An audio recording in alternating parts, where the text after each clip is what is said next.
This is Pet Life Radio. Let's talk pets.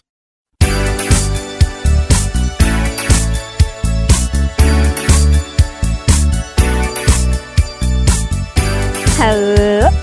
You're listening to Animal Party on Pet Life Radio, and that means you're listening to me, Deb Wolfe.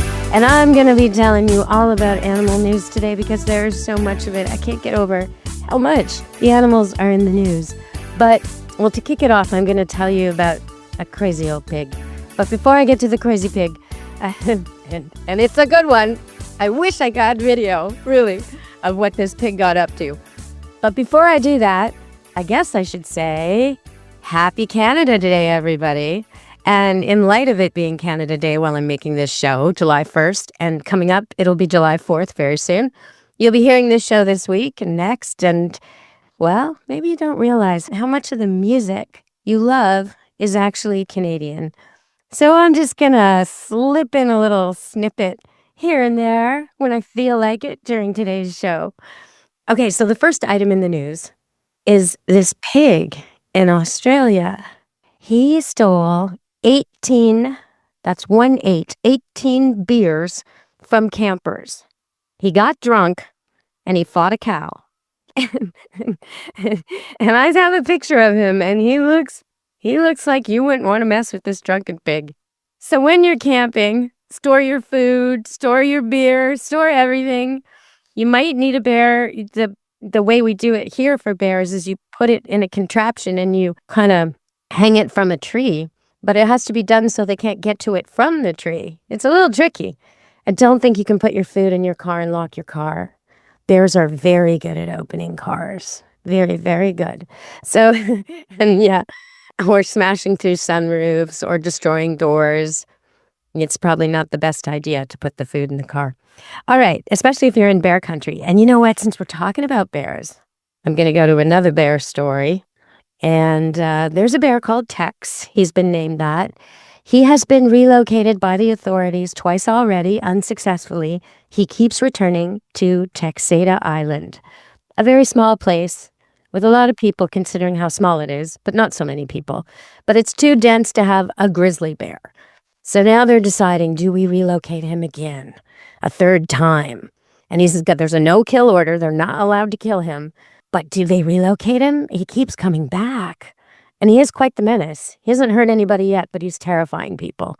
So what do? Well, they've got this First Nations Aboriginal group, First Peoples group, who want to adopt him and want to move him and want to take him into a territory that has no humans and some grizzlies. But it's only 100 miles away. So they think that's far enough. I'm going to bet that bear comes back. You heard it here. I'm betting the bear comes back. 100 miles is not a lot for a bear. And if they dump him someplace where there's already grizzlies and he's not the biggest, meanest, toughest one, he better hit the road. So he will. And he'll go back to Texada Island. But there's no competition. And I don't know what they're going to do with this bear. But hopefully they'll come up with a solution that keeps people safe and the bear too. Okay, so I told you last time, or a few shows ago, about a little poodle who took on a bear. Well, that same poodle, just to set the record straight, has not had the overall personality transformation that I thought. She went from cuddle muffin to bear fighter in an instant. And now, I notice, about 2 days after she aggressively stood up to the bear with a fence in between them, but not a very good fence, and she totally stood up to this bear. A couple days later, I noticed her cowering and wincing and hiding from a very elderly, not so nice house cat. So the pecking order is not like you think. Just because the dog is above the bear in its mind doesn't mean that the cat is not still something to be feared. Cats do have sharp claws and quick reactions. And if they make an impression on a puppy when it's very, very young, the puppy never forgets. So that's what's going on with Polka Dot. She thinks she's more afraid of a little old cat, really old cat, miserable cat. She's more afraid of that cat than she is the bear. So go figure on that one. And they're supposed to be the smartest dogs. All right, everybody, we're going to go to break and come back and talk a little more about animals in the news. Stay tuned on Animal Party Pet Life Radio. bite out of your competition. Advertise your business with an ad in Pet Life Radio podcasts and radio shows. There is no other pet-related media that is as large and reaches more pet parents and pet lovers than Pet Life Radio.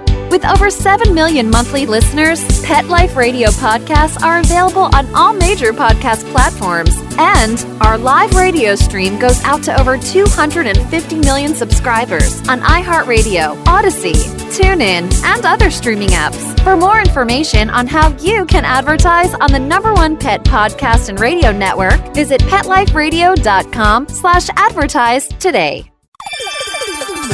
Let's Talk Pets on PetLifeRadio.com.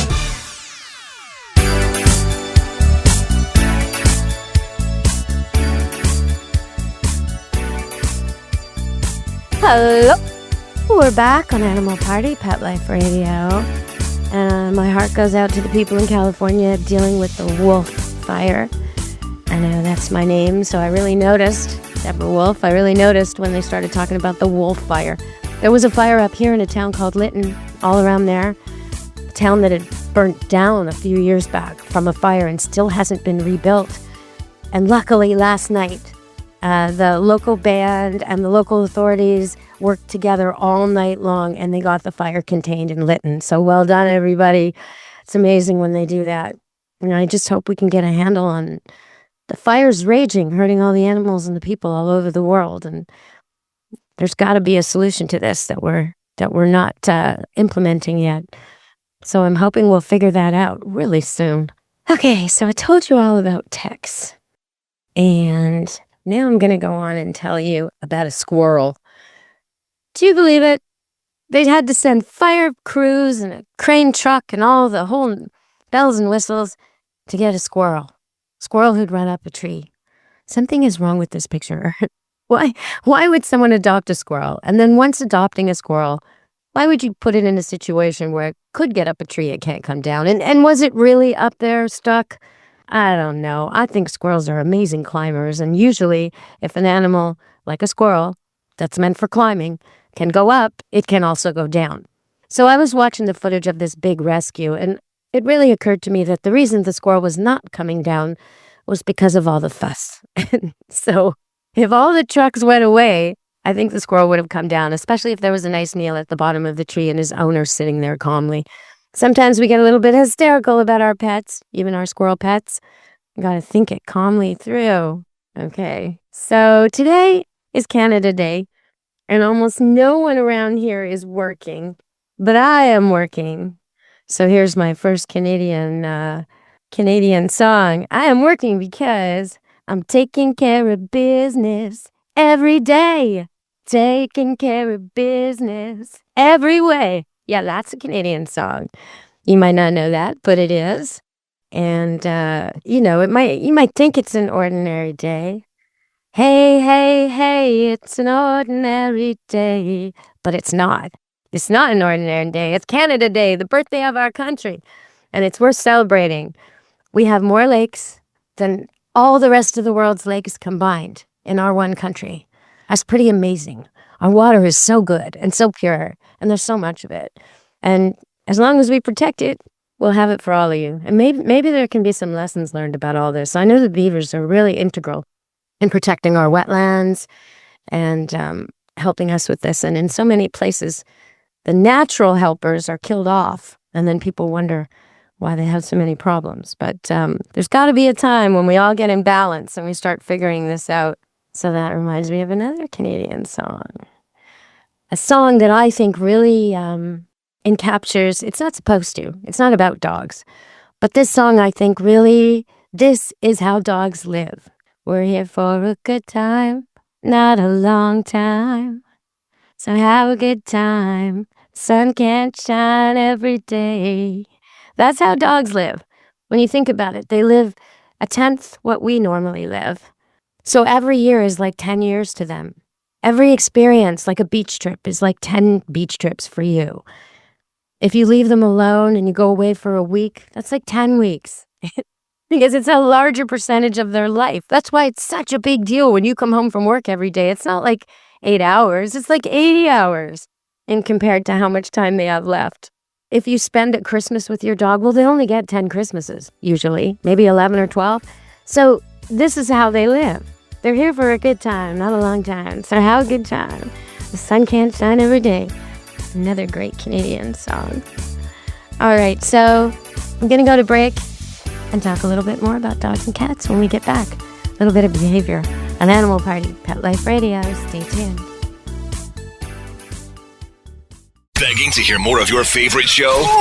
Full episodes of all our shows are available on demand. Go to PetLifeRadio.com to fetch our entire lineup of Possum Pet podcasts. Also, dig us up in iHeartRadio and iTunes. Let's talk pets. Live and on demand, only from Pet Life Radio. Let's talk pets Let's talk pets on Pet Life Radio. Pet Life Radio. PetLifeRadio.com.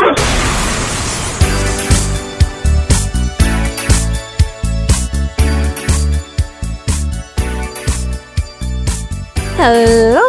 We're back on Animal Party on Pet Life Radio.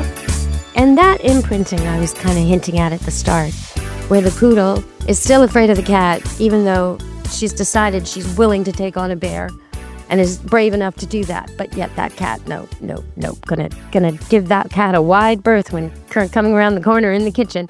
So that's the kind of thing. When they're 3 to 6 months, dogs, and cats too, actually, get imprinted. They learn, and ducks and birds and all, well, birds even more earlier stage. They learn who's mom, who they are, who they should be afraid of, who they should trust, what kind of situations are normal, what kind of situations are to be feared or at least to be analyzed and understood because they're so unfamiliar. So they basically learn what's safe in that 3 to 6 month period.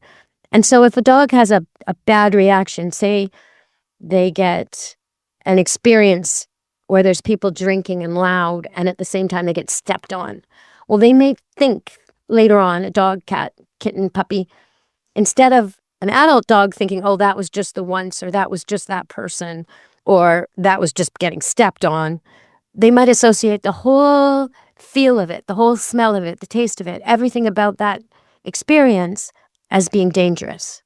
So they might not even realize they were stepped on. They might think they were beaten, and they might take a real negative memory out of it and think parties are dangerous or beer is dangerous or whatever it is, that say that they smelt last when it happened. Tacos are dangerous, they might think. It's possible, although unlikely because normally dogs do recognize food. But they might think a taco party, if that's where the incident happened, is dangerous. Or a kid's birthday party is typical. Something bad will happen at a kid's birthday party and the dog will forever be afraid of weird things like balloons and streamers and birthday cake and singing even. So really what you got to do when your dog's had an experience that's negative, maybe a car backfired just as you were walking by, or you had to take them on a really, really long ride and it was way too long, make sure right after you undo that experience. So if I took my dog on a 17-hour car ride, we stopped as much as I could, but we were in a hurry and it was too much and he was too little, I'd make sure to take him on lots of short trips right after. Little quick trips to the park, trips to places he knows, maybe even put him in the car, go around the block, come home again, just to show him that car doesn't always mean that experience. And the same thing with anything else. If it was an umbrella that fell on his head, go for a walk with an umbrella. If he's terrified of umbrellas, we'll start with the umbrella on the other side of the room. And then, make the umbrella in the middle of the room. And just go about your business like it's nothing. You're not reacting to it. Eventually, when he can walk by it, walk around it, isn't all freaked out by it, then take it with you on a walk. So what I'm saying is you undo this bad idea by proving to them slowly, calmly, that they're wrong. It's not the umbrella that hurt you. Umbrellas are harmless. It's only when it falls on you that it hurts you. It's not every dog at the dog park you have to be afraid of because the last time you were there you got beat up. No, let's go to the dog park with a few friends you already like. Let's go visit and tell them to meet us there. Call them in advance. Set it up so your next dog park experience is awesome. Or maybe go in the middle of the night when there's nobody there, right? Or bring a dog that your dog trusts as his protector, his best friend who's twice his size. Go with him, right? Set it up so that your dog experiences that park in a good way a bunch of times. And you can undo that initial experience. And the same is true for country dogs who move to the city. That's one that can be a problem because they just, they're used to roosters. They're used to maybe trains in the distance. They're used to the wildlife and the sounds of the birds in the morning, maybe traffic passing on a highway nearby, but they're not used to the bustle. They're not used to people. They're not used to the sounds of the neighbors. They're not used to the sounds and the sights of a busy street or a school bus pulling up and a whole bunch of kids piling out of it, or even just a regular bus and people waiting for the bus or a crosswalk. All these things totally overwhelm a country dog. So go slow. Take that dog to the busy places when they're not so busy, right? Go slow. Use your leash. Keep your dog close so they're calm, so they know you're okay, they're okay, you're together, everything's all right. So you don't want the dog spooking from a sound he's never heard before. So you need to take the time for these puppies and kittens to get to experience everything. So let's say you've got a kitten who didn't get a lot of handling in that period. So now it's really shy or aloof, but that doesn't mean that's its actual personality. It just didn't learn to trust. So what do you do with that? Well, you make it a really confined area at first, not the whole house, one little room with litter box and food and water, and you shut the door when you're not there. So no other pets or kids or people are bugging the animal. The washer isn't going on, the dryer isn't going on, the air conditioning isn't going. There's nothing scary happening in that room. It can be a really small room. It can. And then you visit and you make your visits great. You come in and if the cat is hiding from you, you may need a smaller space. So there's less place to hide. But basically, over time, your cat will warm up. It will want to come out to be fed, and, you'll be able to touch it a little bit. Chances are you've already bonded with this one cat, which is why you brought it home anyway, and it's only bonding with you and not other people. So how do you get it to bond with the other people? Well, you set that up, like I just said, and you have other people, one person at a time, come in with you and just sit with you. Maybe you have a couple chairs in there. Maybe you play cards. Maybe you watch TV in there. Maybe you sit on your phones in there. It doesn't really matter what you do. You're just showing the cat that around us, you're safe. Around me, this is my friend. This is my daughter, whatever. This is a good vibe. We're in tune and we're in sync, and there's no problems here. And eventually the cat will want to come out for attention, for food, for treats. You can do the food only when they come out for attention. You can use food that way. And just be petting the cat a little bit more each time, a little bit more each time. Now, I get frustrated. I always want to rush this. So I end up wrapping the cat in a really thick blanket. And then I hold it. And then I love it. And I love it and I love it and I love it and I love it. Very gently with baby tip fingers, but tons of thinking, loving thoughts and saying its name and just teaching it that even held by me, which cats don't tend to like, even confined, it's safe. And that will speed up the process quite a bit. You just do it for a little bit. You don't do it if the cat's freaking out and not ready for that. And then when the cat's calm during this cuddle session, you end it by just opening up the blanket and letting it leave on its own terms. So after a while, you'll find you'll put that blanket on your lap and the cat will jump into the blanket because it knows this is cuddle time. It's actually amazing to see how much they crave our attention and how much they want touch, even when they didn't grow up with it, even when you think, oh, that cat just is aloof. No, not really. Not once they learn to trust. You're going to have a cat who's like rubbing up against your legs and purring and in your arms and in your lap. And when you got that happening, it's ready to introduce the next person. So that's how that works with cats and dogs. Now, I had a whole bunch of Canada songs to refer to today. And I lost my little strip of paper with all my little Canada songs on there, so I'm going to have to just wing it. But what I was saying before about taking care of the earth and the fires and the water and the lakes, Joni Mitchell said it really well, didn't she? Pave paradise and put up a parking lot. And that was a long time ago. There's one more Canadian song for you. And I guess since this is the pet show, I'm not going to be able to sing all my Canadian songs today. There's way too many. Been to the desert on a horse with no name. And there's a really funny meme out there on Facebook and going around where the horse, it's a photograph of a guy riding a horse, cowboy. And the horse has a little caption where he says, "You know my name. My name is Buck. You know my name." And yeah, you should know your horse's name. And you should give your horse a name, and your cats, and your dogs, and your puppies.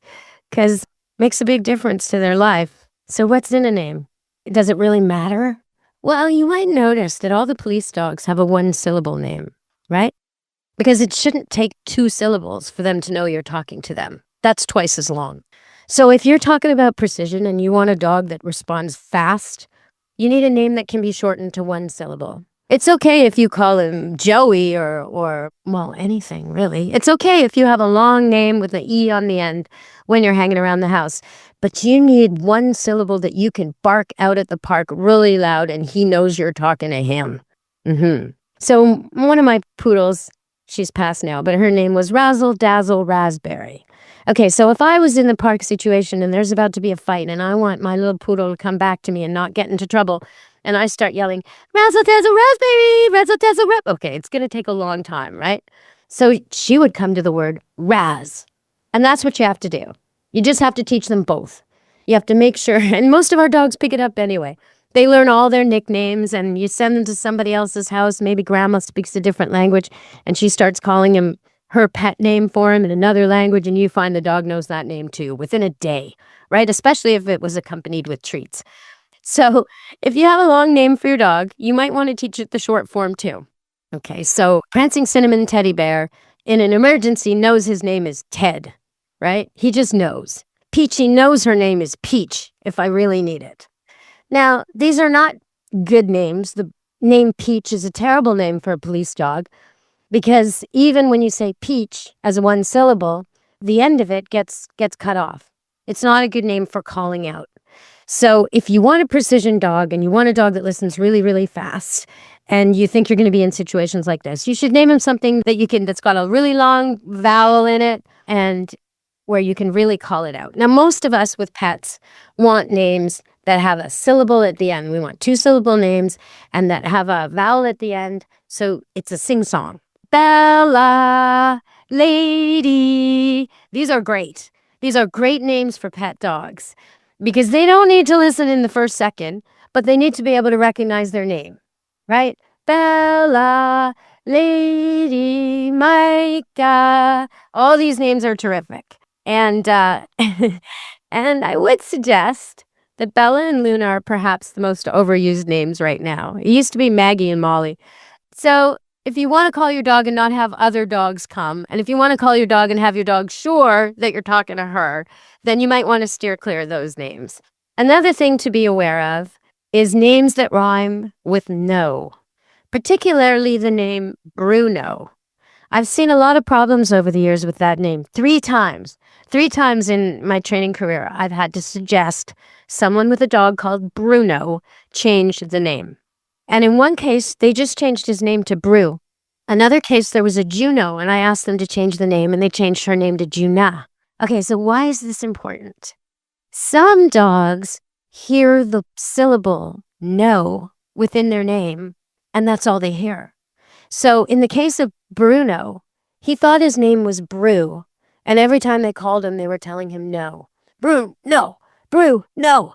Well, that's not very positive. So he stopped listening to them. He sort of became surly and sour and unpleasant, and he avoided people most of the time, like you would if you were being told no all the time when you weren't even doing anything wrong, right? So as soon as they switched his name to Brew, he stopped misbehaving completely. He was a so happy dog because he wasn't being scolded all the time. And the same happened with Juno. Juno got her name changed to Juna, and Juno, who had been a little bit submissive and a little bit shy, she was still friendly and loving, but always like she'd come up to you, cowering and wagging her tail at the same time, as if to say, please don't be mad at me. Please don't be mad at me. And I would look at her and think, what? You're such a good little dog. You're a good little border collie. You're amazing. And like a Malamute border collie cross, little white and black thing, super fast, smart, sharp, did nothing wrong. Why is she looking like she's so unhappy? And so when she was staying here for a week, I just tried calling her Juna. And sure enough, she comes over bright-eyed, ears up, tail up, bouncing. Dun, dun, dun, dun, dun. So obviously they weren't able to shorten the name. That wouldn't be appropriate. So they just changed it from Juno to Juna. And now she's not being scolded every time she's being called. A long, long time ago, there was a dog named Milo. That was the first time I ever encountered this. It was probably 40 years ago, maybe. 30 years ago anyway. And he had to have his name changed. Same thing. So if you've accidentally named your dog something that rhymes with the word no, and you've got a dog who seems like he feels guilty all the time, or seems like he's just not happy, then try it. Give him a nickname, or shorten his name, or change the end syllable. Just take the no out of his life. And I think you'll find a remarkable improvement. I mean, when you think about it, they don't really understand all of our words. Most dogs understand 30 commands or 30 phrases or words. Some have been able to demonstrate over 300, which is a lot. But most of the time, like that Far Side cartoon, they're just listening to us, la, la, la, la, la, walk, la, la, la, la, la, their name, la, la, la, la, la, car, la, la, la, la, la, supper, right? They're just listening to that. So if you're listening to la, la, la, la, la, no, la, la, la, la, no, la, la, la, la, la, no, all the time, it's going to change your mood, right? We need positive vibes. We need our animals to be, and especially when they're good dogs. They don't understand why they're being scolded, and it makes no sense to them. So sort it out, change the name, and you'll have incredible improvement right away. I was going to sing one more song, an Alanis Morissette song, because she's got one hand in her pocket and the other one has dog treats, I bet. So there you go. I got it in my last song. Happy Canada Day, everybody, and happy 4th of July. And I hope everybody stays safe. It's going to be hot out there. I have a big gig coming up, July 26th and 27th. I hope you'll all be, if you're in the Vancouver area, come on out to Mission Folk Fest. It's really affordable compared to all the other folk festivals. It's really affordable, and it's really safe. It's a beautiful venue. It's in a place called Heritage Park, which has views of the river and the mountains. You can see Mount Baker and you can see North Shore Mountains. And it's just an incredibly beautiful, beautiful park with trails in the back. You could have a lovely day hiking and visiting the park, but also the Folk Fest. The Folk Fest has several stages going all day long, and then the main stage at night. There's a workshop stage where I'll be at the end of the day. I get the finale on Saturday and Sunday, and I'll be doing a hootenanny, a sing-along. So I'm hoping people will come. Bring your guitar, sit in the audience, and strum along if you know the songs. Bring a drum, bring shakers, bring your voices, bring your kids, and bring a lawn chair, bring a blanket. There's going to be restaurant carts, and it's an incredible event. Really small scale. Lots and lots of people come to it, but it's just organized in such a beautiful and clean and safe way. It's my favorite folk festival. So, and yeah, I've been to quite a few. So this one's going to be good.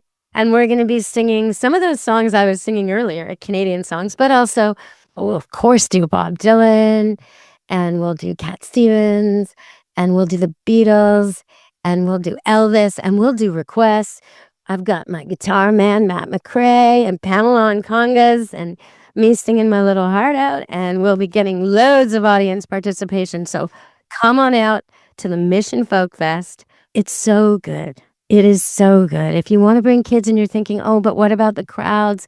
What about the safety? No, this is the one to go to. You can't bring dogs unless they're service dogs. So I should say that right off the top. But bring your kids and come on out. And if you are looking for something for dogs, Waterfront District in Vancouver has a big dog party happening next weekend. So the first weekend in July. So you should check that out. That's online. But I want you to come on the 26th and the 27th to the Mission Folk Festival, and come to the gazebo. It'll be nice and shady, and check out the sing-along. Join in the hootenanny. We're going to have a great time. All right, everybody. So from me, Deb Wolfe, an Animal Party Pet Life Radio, be good to your animals. Ciao, meow. Let's Talk Pets, every week on demand, only on PetLifeRadio.com.